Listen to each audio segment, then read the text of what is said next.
information yesterday, but we wanted to dig a little bit deeper, and some of it got out last night. We were all trying to figure out why in the world all this information has been, who's getting access to this classified intelligence, because it used to be just the NSA. The National Security Agency had the administration, under an executive order signed by Ronald Reagan, everything went to them, and they decided if other agencies needed to see it. Well, this changes, and it literally changes in the very last hours of the Obama administration, which gives access now to 13 different agencies and their teams. So it changed dramatically the distribution and dissemination of classified information. So Professor Hutchinson's been working on this since yesterday. He found this. He found the rule change. I'm holding it for our friends on Facebook and Periscope. This is really serious. This is a really dangerous development, and it literally happened, Harry, in the last 13 days of the Obama administration, because it was not signed off by Loretta Lynch, the Attorney General, until January 3rd. Absolutely. So what do we have here? So I think, Jay, you are absolutely correct that government bureaucrats, particularly within the intelligence community, have launched a soft coup aimed at the Trump administration. As Eli Lake of Bloomberg reports, Michael Flynn's demise amounts to nothing less than a political assassination. This assassination required the active connivance of the Obama administration and their loyalists, and the news media, richly assisted by the intelligence community itself.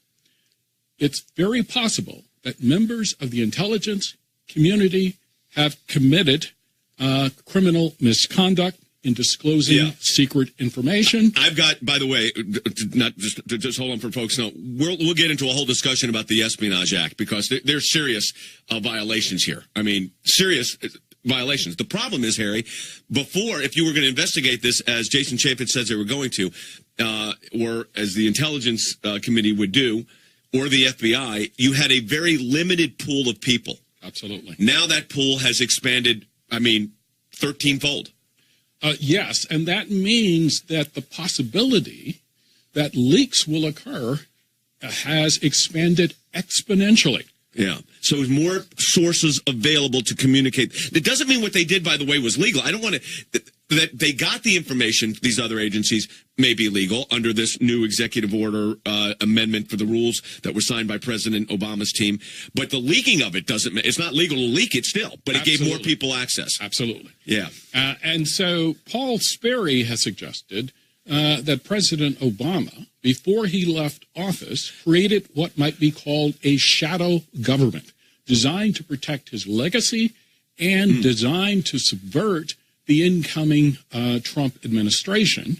And so far, at least, it looks like it's succeeding. All right, so here's what you've got, and then we get Dan involved in the conversation. Logan, let's take a phone call here. The ACLU, just so everybody knows, the American Civil Liberties Union, has called the move an erosion of the rules intended to protect the privacy of Americans. Now, this was a change, and understand this. Since the 1980s, only the NSA had access to this information. That's the way it was. And they would determine where it would go.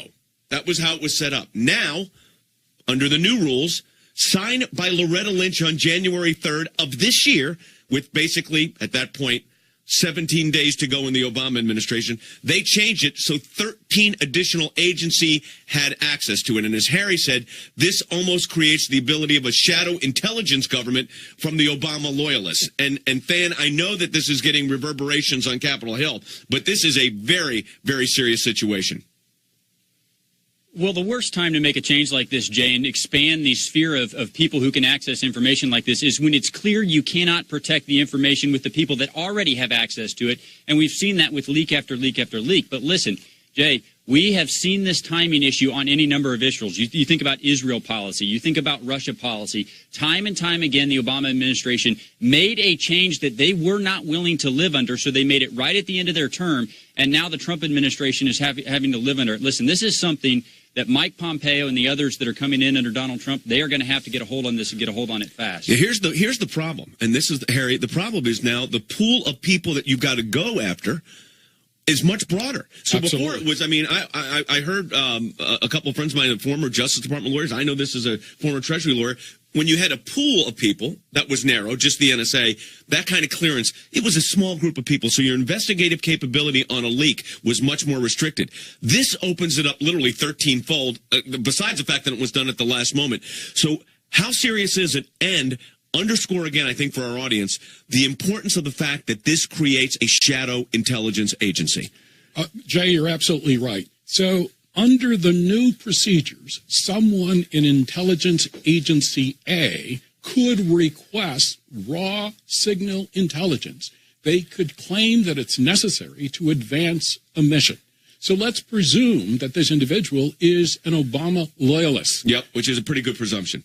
And so they can request information concerning, for instance, General Flynn.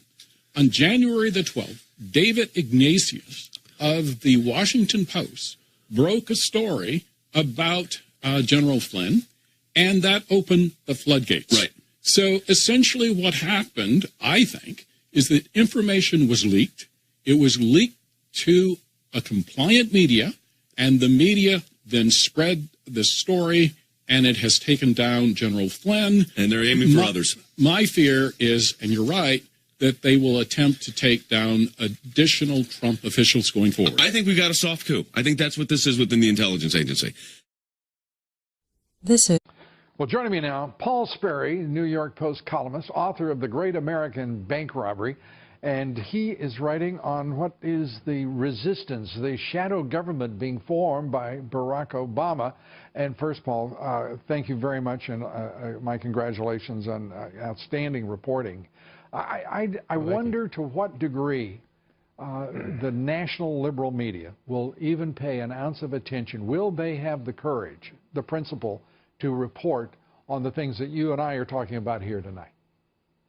Well, of course not. I mean, you've got Obama-friendly media, and they're going to try and cover this up and keep it on the QT as long as they can, so that Obama can get this, like I was calling it in the column, a shadow government, build this up. I don't think Republicans know what they're up against here. He's quietly building this shadow opposition government to sabotage Trump and Republicans as well in their policies, while at the same time saving his own legacy. And he's doing all this through a radical Alinsky group that he founded called Organizing for Action, OFA. Right. And they've got an army of agitators, and they are going to, they're fanning out. They're going to hit Republicans even harder next week when they go home for recess back to their home districts. Right. And we're watching some of that unfold in the congressional town hall meetings, some of it being styled as Republicans and conservatives rising up against their Republican or conservative representatives, which is utter nonsense, as we both know. How serious do you believe this is? We're talking about, as you suggest in the column, something north of 30,000 people in OFA. And you know, they didn't even tip their hat. It could have been Organizing for America, but it had to be for action. Where is this headed? Right. Well, they took it out of the Obama campaign in 2012. It was part of that campaign, and they turned it into a 501c4 so they don't have to show their donors. And what they're doing, so basically starts at a training center, and they put these aren't like the rabble from Occupy Wall Street or even Black Lives Matter. These are professionally trained agitators. They're schooled in Alinsky's rules for radicals tactics at a program that lasts 6 weeks. And that's about 32,000 who've gone through that, over 32,000. They've got another 25,000 who are under training now, and they've got another big training summit coming up in March. And we haven't seen the worst of these protests. These are really going to hit hard. But Obama's the guy who's behind all this. He's the mastermind. If you look at his website, down in the little print, his new website, post-presidency, little agate type down there, 2 organizations listed. One is, I don't know if you can see this, OFA, Organizing for Action. The other is the Obama Foundation. And eventually, he wants to merge them. And if they can get the DNC, which Obama wants to get his guy Tom Perez, this radical civil rights chief he had, in the helm at the DNC. You get all this together, and then they get the proprietary database of the voters from OFA, which is licensed, and they've never shared that before with the DNC. You get the email lists, millions of Obama supporters from OFA, and you get the donor lists. And once the DNC gets that, you have a superstructure. And that's going to be a formidable organizing infrastructure. And around that organizing superstructure that will be unprecedented, you already have many, if not most of the technology, the large technology firms are already in alliance with him, as is the national left-wing media, as is the national left-wing academia, our colleges and universities. And of course the left-wing media. So it is an extraordinary development, and they mean business when it comes to obstructing and bringing down this administration. Paul, we would like you to come back as soon as you can and to continue the discussion on this, because this is the critical issue right now, I believe, facing the country. Paul Sterling. That's right. Thanks so much for being with us.